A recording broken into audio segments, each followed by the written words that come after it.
5월 17일 화요일입니다. 역대하 15장 개혁과 평안이라는 주제로 말씀 나누겠습니다. 먼저 기도로 시작하신 후 성경을 일이 삼기 바랍니다. 꾸준한 영성을 내는 당신의 인생을 변화시킵니다. 말씀 다 묵상하셨습니까? 첫 번째, 개혁과 평안. 아사왕은 통치 초기 10년 동안 평안의 시대를 보냈습니다. 우상을 제거하는 개혁을 이루었기에 하나님께서 평안을 주신 것입니다.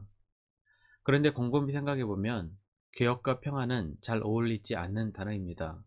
개혁을 하려면 반대파와 갈등이 일어나게 되고 싸우게 되니 평안할 수 없는 것입니다. 아사왕 제11년에서 15년 사이에 구스 혹은 애국과 전쟁이 있었고 하나님의 도우심으로 승리를 거두게 됩니다. 그리고 아사왕 제15년 셋째 달에 두 번째 개혁이 시작됩니다. 10절입니다. 아사왕 제15년 셋째 달에 그들이 예루살렘에 모이고 개혁의 목표는 첫 번째 종교개혁 때 뿌리 뽑지 못한 우상들을 제거하는 것이었습니다. 8절입니다. 아사가 이 말 곧 선지자 오뎃의 예언을 듣고 마음을 강하게 하여 가증한 물건들을 유다와 베냐민 온 땅에서 없애고 또 에브라임 산지에서 빼앗은 성읍들에서도 없애고 또 여호와의 낭실 앞에 있는 여호와의 제단을 재건하고. 아사왕의 제2차 종교개혁은 하나님으로부터 시작되었습니다. 하나님의 말씀대로 순종하며 살려고 하는 아사에게 하나님께서는 계속해서 말씀으로 나타나 길을 열어주신 것입니다. 1절입니다. 하나님의 영이 오뎃의 아들 아사랴에게 임하시매.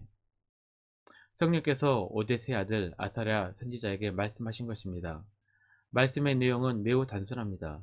순종하면 복이고 불순종하면 버리시겠다는 것입니다. 2절입니다.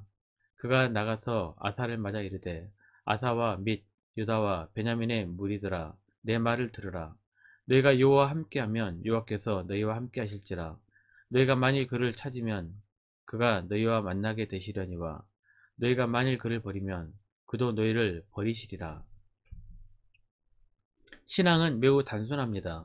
하나님을 찾고 하나님 말씀에 순종하면 하나님께서 함께 하시겠다는 것이 신앙입니다.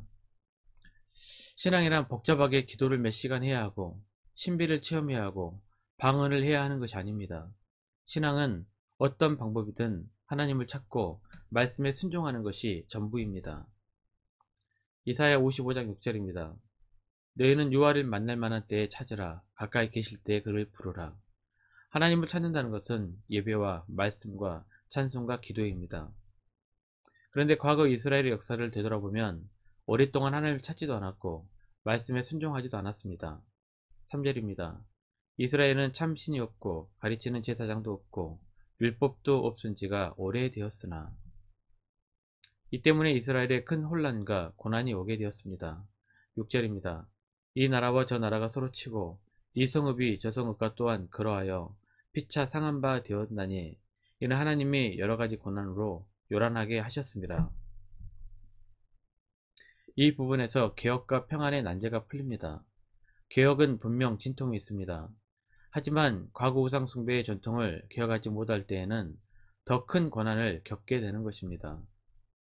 종교개혁은 잠시의 고통이 따르지만 장기적으로는 평안을 누리게 됩니다. 15절입니다. 온 유다가 이 맹세를 기뻐한지라. 무리가 마음을 다하여 맹세하고 뜻을 다하여 여호와를 찾았으므로 여호와께서도 그들을 만나 주시고 그들의 사방에 평안을 주셨더라. 종교개혁으로 많은 반발과 진통을 잠시 겪었을 것입니다.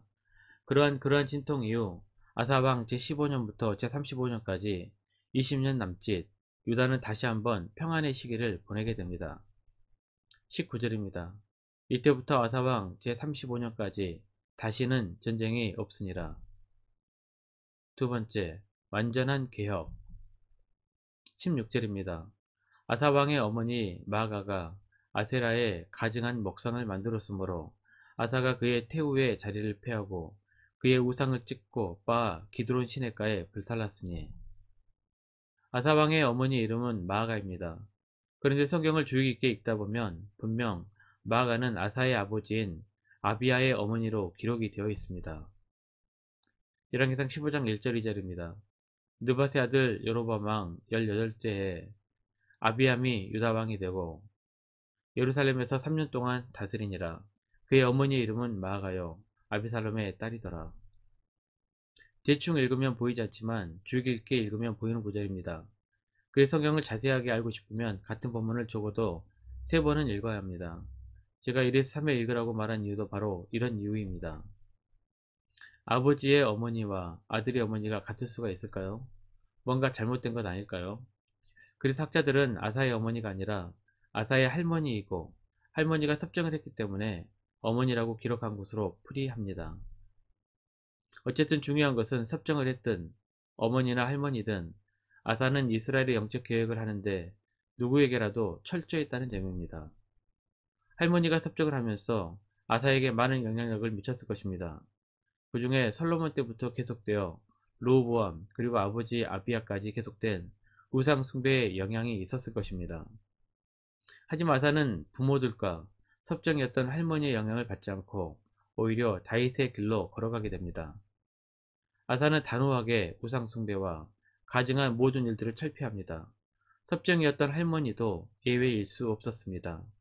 죄를 끊을 때는 단호해야 합니다. 정 때문에 질질 끌려다녀서는 안됩니다.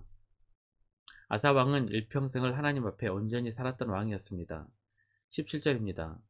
산당은 이스라엘 중에서 제하지 아니하였으나 아사의 마음이 일평생 온전하였더라. 몇 년 반짝이는 신앙이 아니었습니다. 일평생 꾸준하게 하나님께 인정받은 왕입니다. 그렇습니다. 위대한 신앙은 꾸준한 신앙입니다. 디모데후서 4장 7절에서 8절입니다. 나는 선한 싸움을 싸우고 나의 달려갈 길을 마치고 믿음을 지켰으니 이제후로는 나를 위하여 의의 면류관이 예비되었으므로 주 곧 의로우신 재판장이 그날에 내게 주실 것이며 내게만 아니라 주의 나타나심을 사모하는 모든 자에게도니라. 말씀 요약합니다. 한때 뜨거웠던 신앙이 진짜 신앙이 아닙니다. 꾸준한 신앙이 진짜 신앙입니다. 화려한 불꽃처럼 사라지는 신앙을 추구하지 말고 말씀 묵상하며 순종하며 살아가는 일평생 꾸준하게 하나님 앞에 온전한 성도님들이 되시기를 바랍니다. 1년 성경 읽도 주간계획입니다. 오늘 화요일 욥기 13장에서 15장까지 말씀 천천히 묵상하십시오. 5월 중보 기도 제목입니다. 5가지 기도 제목도 충분히 기도하시고 교회와 개인 기도의 시간을 가지시길 바랍니다. 가정에서 기도하시기 힘드신 분들은 교회 나오셔서 주중 기도의 시간을 이용하시면 됩니다. 주중 기도의 시간은 새벽 6시부터 밤 10시까지입니다. 하루 30분씩 최선을 다하시기 바랍니다. 그러면 여러분의 삶이 변화될 것입니다. 영상을 다 보신 분들 확인 문자를 보내시거나 유튜브에 댓글로 달아주시면 정기적인 영성훈련에 도움이 될 것입니다. 오늘 하루도 승리하시기를 기도합니다.